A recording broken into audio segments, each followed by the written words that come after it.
नमस्कार विद्यार्थी मित्रांनो, एक्झाम स्टडीच्या ऑनलाईन आणि ऑफलाईन प्लॅटफॉर्मवरती तुमचे सर्वांचे स्वागत. महाट्रान्सकोचं फायनल नोटिफिकेशन रिलीज झालेलं आहे. या सेशनमध्ये आपण डिस्कस करणार आहोत की याच्यामध्ये डिस्ट्रीब्युशन कसं आहे वॅकन्सीचं, इलेक्ट्रिकलसाठी, सिव्हिलसाठी.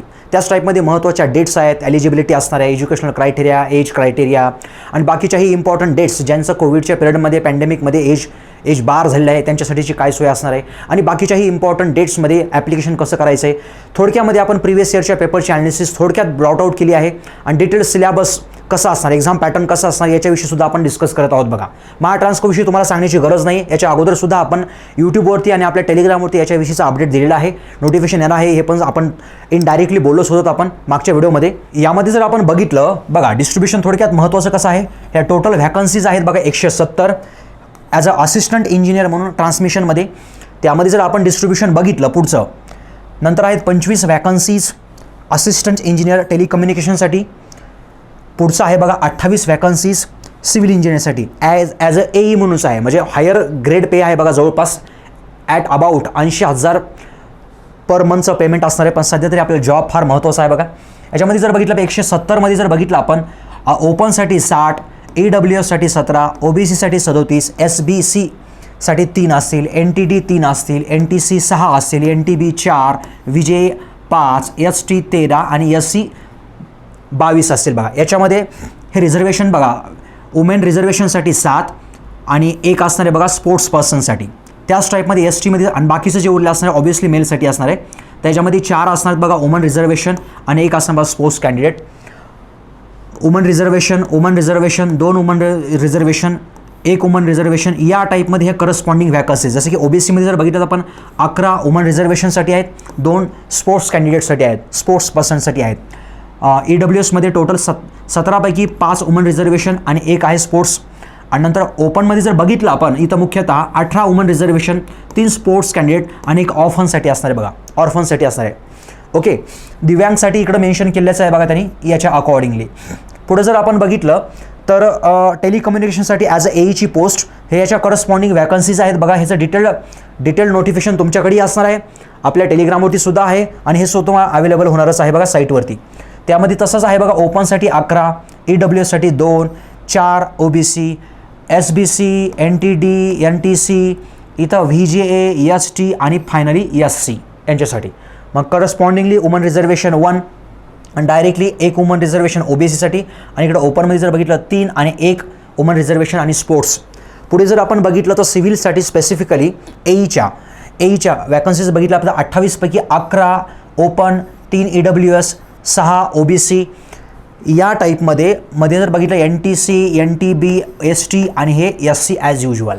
ओके, सो या टाईपमध्ये वॅकन्सीचं डिस्ट्रीब्युशन. दिव्यांग मीन्स दिव्यांगसाठी, फिजिकली हँडिकॅपसाठी इकडच्या ह्या वॅकन्सीज त्या पर्टिक्युलर डिपार्टमेंट वाईज. सो या टाईपमध्ये. तसं जर आपण बघितलं थोडं नोटिफिकेशनला व्यवस्थित तर it is a self explanatory, तुम्हाला ते वाचून लगेच समजून जाईल बघा. सगळं डिटेलमध्ये त्यांनी ह्यावेळेस मेन्शन केलं आहे चांगल्या प्रकारे बघा. Candidate will draw a salary in the scale of, he scale आहे बघा काहीशी. स्केल असू दे हातात, किती ते महत्त्वाचं बघा. याच्यामध्ये एक 80,000च्या आसपास तुमच्या हातामध्ये येऊन जाईल बघा. याच्यामध्ये जर बघितलं आपण बेसिक पे, ह्याच्यामध्ये DA असेल, HRA असेल, मेडिकल असेल, CPF आणि ग्रॅच्युटी जे असतात कंपनीच्या रूल्सप्रमाणे हे सगळंच काही इन्क्लूड करून असं आहे ना बघा. विदाऊट ऑफिस अकोमोडेशन असणार आहे. आता महत्त्वाचं बघूया आपण क्वालिफिकेशन. ओके, याच्यामध्ये जर आपण बघितलं एईसाठी ट्रान्समिशन क्वालिफिकेशन काय लागतं बरं. बॅचलर्स डिग्री BE असू द्या किंवा BTech असू द्या, BE आणि BTech दोन्ही चालतात, इलेक्ट्रिकल इंजिनिअरिंगमध्ये पाहिजे बघा. नंतर आपण जर बघितलं टेलिकम्युनिकेशन या डिपार्टमेंटसाठी जर बघितलं आपण एईच्या पोस्टला, तर इथे सुद्धा त्याच टाईपमध्ये आहे बघा. Bachelors degree in engineering, BE कशी पाहिजे स्पेसिफिकली इलेक्ट्रॉनिक्स अँड टेलिकम्युनिकेशन, आणि जर BTech असेल तुमचं तर इलेक्ट्रॉनिक्स अँड टेलिकम्युनिकेशन, त्यामध्ये काय वेगळं नाही, तेच आहे वरचं. ठीक आहे. एई सिव्हिल बघितलंच तर आपण याच्यामध्ये बॅचलर्स डिग्री आपण BE किंवा BTech सिव्हिल इंजिनिअरिंगमध्ये पाहिजे बघा. ओके, अशा डिटेल्स. आणि पुढचं महत्त्वाचं काहींचं कन्फ्युजन असं होतं की सर काही वर्क एक्सपिरियन्स वगैरे लागतोय का कुठल्या डिपार्टमेंटचा, तर अशी काहीशीच गरज नाही बघा, कुठलाच वर्क एक्सपिरियन्स लागत नाही आहे. आणि दुसरं महत्त्वाचं म्हणजे अपेरिंग स्टुडंटसाठी काय, अपेरिंग नसेल तर बाकीचा कुठला क्रायटेरिया आहे डेटचा आहे का. यस आहे बघा. हे बघा 24/5/2022च्या अगोदर तुमच्याकडं वरीलपैकी कुठली तरी डिग्री प्राप्त पाहिजे आणि मान्यता प्राप्त असलेल्या युनिव्हर्सिटीमधनं ॲज युज्युअल. जर तुमचं ऑनगोईंग लास्ट इयर असेल आणि तुमचं जर याच्या अगोदर डिग्री वगैरे काही नसेल तर मग तुम्हाला प्रॉब्लेम आहे, मेरिट म्हणजे सिलेक्शन नंतर मग तुम्हाला डिस्क्वालिफाय करण्यात येईल, या टाईपमध्ये यांनी क्लिअरली मेन्शन केलं आहे बघा. पुढचं आहे बघा एज लिमिट. एज लिमिट जर बघितलं आपण तर ॲज युजल ए ट्रान्समिशन, कम्युनिकेशन आणि सिव्हिलमध्ये ओपन कॅन्डिडेटसाठी 38 इयर्स वयोमर्यादा. आणि पुढे जर बघितलं आपण रिझर्व्ह कॅटेगरीमध्ये ॲज युजल हे 43 एज रिलॅक्सेशन असतं. ते पुढे थोडक्यात मी सांगेल तुम्हाला case to case, category to category.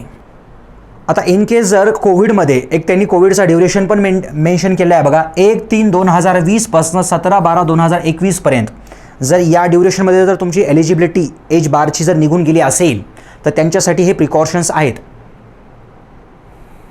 I mean ते एलिजिबल असतील, त्यांचे काही सेट ऑफ रूल्स आहेत थोडेसे, आणि त्यांना फायनली ऑनलाईन टेस्टला अपियर करता येईल बघा.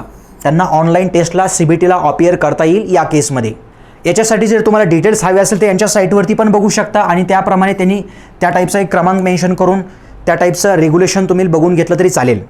थोडक्यात जर बघितलं आपण as a person with a disability up to 45 years असणार बघा. अप्पर एज लिमिट स्पोर्ट्स कोट्यासाठी 5 वर्षांचं जास्तीचं असणार बघा. 43पेक्षा जास्त नको आहे. डिपार्टमेंटल कॅन्डिडेटसाठी ऑब्वियसली जास्तच आहे, ॲज युजल 57 पर्यंत असणार आहे. आणि हे एजचं जे आहे बघा, तीच डेट आहे बघा 24/5/2022 पर्यंतचं हे एज याप्रमाणे पाहिजे बघा. 24/5/22 पर्यंतचं तोपर्यंतचं एज ओके कन्सिडर केलं जाणार आहे. बाकीचे मग कॉमन रूल्सच आहेत बघा ॲज युजल. आणि ह्याच्यामध्ये सगळ्यात महत्त्वाचं should be domicile of the Maharashtra state. Other स्टेटच्या डोमेसाईलवरती काम भागणार नाही, ऑब्व्हियसली महाराष्ट्राचं डोमेसाईल पाहिजे तुम्हाला. बाकीच्या ऑनलाईन टेस्टबद्दल मी थोडक्यात बोललोच तुम्हाला, बट त्याच्या अगोदर काही सेंटर्स असणार बघा ऑनलाईन टेस्टसाठी. CBTसाठी काही सेंटर्स असतात हे 16. याच्यामध्ये कुठल्याही 3 सेंटर तुम्ही ॲज युजलप्रमाणे अप्लाय करू शकता. त्यातले तुम्हाला एखादं भेटेल, जर नसेल तर आणखी दुसरं भेटेल. हे आहे त्यांचे कॉमन रूल्स आहेत कॅटेगरीचे आणि स्पोर्ट्सचे, आणि बाकीचे काही कॉमन जसे बाकीच्या एक्झाम्सला असतात तसे याचे आहेत. तरी त्यांनी नोटिफिकेशनमध्ये डिटेलमध्ये मेन्शन केले आहे, तुम्ही ते बघू शकता बघा. आणि सगळ्यात महत्त्वाचं म्हणजे फायनली आपण बघतोय की last date of the receipt of the application fill करण्यासाठीची लास्ट डेट त्यांनी दिली बघा 24/5/2022. म्हणजे तुम्हाला लवकरात लवकर ॲप्लिकेशन फिल करण्यास काही अडचणच नसावी बघा.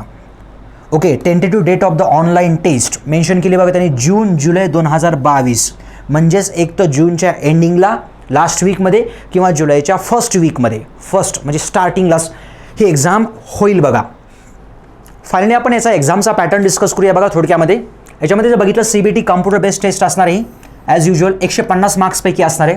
हे मार्क्सचं कन्वर्जन 100 आउट ऑफ तुम्हाला दिलं जाईल बघा. 150 पैकी तुम्हाला 100 पैकीचेच मार्क्स किंवा त्या टाईपचाच तुम्हाला रँक प्रोव्हाइड केला जाईल. निगेटिव्ह मार्किंग आहे का या सिस्टममध्ये तर येस 1/4 निगेटिव्ह मार्किंग आहे बघा रॉंग ॲन्सर्सला. याच्यामध्ये टेक्निकल सब्जेक्ट्सला जास्तीचं वेटेज दिलेलं आहे ॲज युजल. नॉन टेक्निकल सब्जेक्ट्सचंही कंटेंट आहे याच्यामध्ये. आपण जर बघितलं तर याच्यामध्ये थोडंसं जरा वेगळं आहे सिस्टम. हे बघा टेक्निकल सब्जेक्ट्स ऑब्व्हियसली सिव्हिल असेल तर सिव्हिल, इलेक्ट्रिकल असेल तर इलेक्ट्रिकल, त्याप्रमाणे तर 50 MCQs असतात बघा 110 मार्क्ससाठी. जर आपण असं कॅल्क्युलेशन्स केलं तर एक क्वेश्चन हा जवळपास 2.2 मार्क्सला येतो बघा. एक क्वेश्चन हा 2.2 मार्क्सला. हे 2018च्या प्रमाणे मी सगळं काही सांगत आहे. नॉन टेक्निकल सब्जेक्ट्समध्ये जर बघितलं तर आपण 80 क्वेश्चन्स असतील आणि 40 मार्क्सला असतील. तर म्हणजेच प्रत्येकी क्वेश्चन्सला 1/2 म्हणजे 0.5 मार्क्स असणार आहेत बघा. सो या टाईपमध्ये थोडासा वेगळा पॅटर्न. नॉन टेक्निकल सब्जेक्ट्समध्ये मुख्यतः ॲप्टी रिझनिंग असणार आहे बघा. ॲप्टी रिझनिंग ऑब्व्हियसली IBPS सेट करते म्हणजे रिझनिंगला जास्तीचं वेटेज असणार आहे. ॲप्टी रिझनिंग आहे याच्यामध्ये. प्लस मराठी तर कंपल्सरीच आहे बघा या एक्झामला. ओके, आणि त्यांनी स्पेसिफिकली 2दा-3दा त्या नोटिफिकेशनमध्ये मेन्शन केलं की महाराष्ट्राचं डोमेसाईल तुम्हाला लागणार आहे बघा. प्रोफेशनल इथं तुम्हाला जास्तीचं वेटेज आहे बघा 110 मार्क्स जास्तीचं वेटेज आहे बघा टेक्निकल सब्जेक्ट्सला. पुढे जर आपण बघितलं थोडक्यामध्ये असंच काहीसं इन डिटेलमध्ये बघा. आता बोलल्याप्रमाणे प्रोफेशनल नॉलेज म्हणजे तुमच्या ब्रँच वाईज 50 क्वेश्चन्स 110 मार्क्स, रिझनिंगसाठीचे 40 क्वेश्चन्स 20 मार्क्स, ॲप्टिट्यूडसाठी 20 क्वेश्चन्स हे 10 मार्क्स. हे थोडंसं डिटेलमध्ये घेतलं आहे. जवळपास इथं 30 मार्क्स आहेत बघा ॲप्टी रिझनिंगला, आणि मराठीसाठी आहेत बघा 10 मार्क्स म्हणजे 20 क्वेश्चन्स. सो या टाईपमध्ये म्हणजे महत्त्वाचं आहे आपल्याकडे हे प्रोफेशनल नॉलेज. तुमचं ब्रँच वाईज जे सब्जेक्ट्स असणार आहेत ते महत्त्वाचं आहे. त्यासाठी ॲक्च्युली आपल्या यूट्यूब चॅनलला व्हिडिओसुद्धा दिलेला आहे. तुम्ही तो व्हिडिओ नक्कीच बघून घ्यावा. थोडक्यामध्ये मी त्याचा एक हायलाईट सांगतो बघा तुम्हाला असं काहीसं. मार्क्सची ॲनालिसिस बघा सरांनी केल्याप्रमाणे या टाईपमध्ये आहे बघा. 2018च्या पेपरचे ॲनालिसिस पॉवर सिस्टम जवळपास 30 ते 40% वेटेज याला दिलं तुम्ही द्यावं असं मलाही वाटतंय. मागच्या वेळेस दिलं होतं. इलेक्ट्रिकल मशीन्स 20 ते 30% वेटेज, बेसिक इलेक्ट्रिकल नेटवर्क ॲनालिसिसमध्ये 15 ते 20% वेटेज, ॲनालॉग इलेक्ट्रॉनिक्समध्ये 10-15 या टाईपमध्ये, मेजरमेंट इन्स्ट्रुमेंट्स 10-15चे weightage, digital electronics, power electronics, control system आणि मायक्रो प्रोसेसर रिस्पेक्टिव्ह वेटेज आहे बघा 10%, 10%, 5% आणि 5% ऑन अँड ॲव्हरेज या टाईपमध्ये घेण्यात आलेलं आहे बघा. तसंच सिव्हिलचीही आपण ॲनालिसिस लवकरच करूया. मागच्या पेपरची, मागच्या प्रिव्हियस पॅटर्नप्रमाणेच आपण वर्कआउट करूया. एक्झाम स्टडी या चॅनलवरती जर तुम्ही गेलेस तर तुम्हाला इथं एक कोर्स भेटणार आहे बघा. सिव्हिलसाठी पण अवेलेबल आहे आणि इलेक्ट्रिकलसाठी सुद्धा अवेलेबल आहे. एक थोडक्यात त्याचा ओव्हरव्ह्यू तुम्हाला देतो. यामध्ये जर बघितलंस तर आपला हा कोर्स आहे बघा महा ट्रान्सकोचा. यामध्ये टेक्निकल एक्सपर्ट्स तुम्ही बघू शकता, डेमो सेशन जाऊन अटेंड करू शकता. घोगरे सर असेल, रवींद्र सर असेल, लोकेश सर असेल, त्याच टाईपमध्ये Shivha sir, Arun sir, Dhone sir, Deshmukh sir, हे सगळे टेक्निकल एक्सपर्ट्स आहेत बघा. सो ह्यांचा कोर्स ऑलरेडी अवेलेबल आहे आपल्या ॲपमध्ये. त्याच्या अनुषंगानेच आपण बनवलेला कोर्स आहे. काही ठिकाणी कॉन्टेंट जास्त आहे, तुम्हाला बस त्याप्रमाणे अभ्यास करायचा आहे. एकाच कोर्समध्ये तुम्हाला बाकीच्या एक्झामचा अभ्यास करता येईल अशी आपण सोय केलेली आहे. त्याच टाईपमध्ये नॉन टेक्निकल एक्सपर्टसुद्धा याच कोर्समध्ये इन्क्लूड असतील बघा. नॉन टेक्निकल सिलेबससुद्धा आपण याच्यामध्ये सगळाच कव्हर केलेला आहे. इव्हन काही ठिकाणी तर जास्तीचा पण कव्हर केला आहे, जे की दुसऱ्याही एक्झाम्सला तुम्ही वर्कआउट करू शकता. जस्ट तुम्हाला सिलेबस घेऊन बसायचं आहे आणि सिलेबस तुम्हाला सॉर्ट आउट करायचा आहे. फक्त ह्या कोर्सची फीस आहे बघा 3,000 रुपये, 2,999 रुपये. याच्यामध्ये तुम्हाला बरेचसे क्वेश्चन्ससुद्धा प्रॅक्टिससाठी आपण अवेलेबल केलेले आहेत. त्याच टाईपमध्ये आपण जर सिव्हिलचा कोर्स बघितला तर one of the best course by all experts तुम्हाला अवेलेबल बघा. सगळे टेक्निकल एक्सपर्ट्स आहेत, हे सगळे नॉन टेक्निकल एक्सपर्ट्स आहेत. आणि ऑब्वियसली याच्यामध्ये आपण असं मेन्शन केलं की तुम्हाला बरेचसे MCQs पण भेटतील आणि बरेचसे लाईव्ह सेशन्स पण अगोदरचे जे झालेले आहेत ते सुद्धा मिस झालेले सेशन्ससुद्धा तुम्हाला अवेलेबल आहेत आणि रेग्युलर रेकॉर्डेड सेशन्स तर अवेलेबल आहेतच आहेत. JEE लेवलच्या सगळ्याच एक्झाम्स तुम्ही या कोर्सद्वारे कंप्लीट करू शकता बघा. नॉन टेक्निकलचे बरेचसे सब्जेक्ट्स याच्यामध्ये आहेत. आय मीन ॲप्टी, रिझनिंग 2-2, 3-3 फॅकल्टीजना आपल्याकडे अवेलेबल करून दिलेत बघा आपण. त्याच टाईपमध्ये टेक्निकल सब्जेक्टचेही डेमो सेशन्स तुम्ही बघू शकता. एक्झाम स्टडी या ॲपला तुम्ही डाउनलोड करा आणि डेमो कंटेंट बघा, त्याप्रमाणे तुम्ही विचार करू शकता. प्राईस एकदम लोवेस्ट प्राईस म्हणलं तरी चालेल, एक 3,000च्या आसपास तुम्हाला या कोर्सची प्राईस भेटत आहे बघा. सो या टाईपमध्ये काही जर डाऊट्स असेल तर तुम्ही दिलेल्या नंबरला नक्कीच कॉल करून विचारू शकता. आपल्या टेलिग्राम चॅनलच्या लिंक्स खाली प्रोव्हाइड केले आहेत. जेवढंही काही ॲडिशनल कंटेंट कॉम्पिटिटिव्ह एक्झामच्या रिलेटेडचं भेटत आहे तिथं मी अपलोड करत आहे बघा, फ्री ऑफ कॉस्टमध्ये ऑब्व्हियसली. सो धन्यवाद विद्यार्थी मित्रांनो.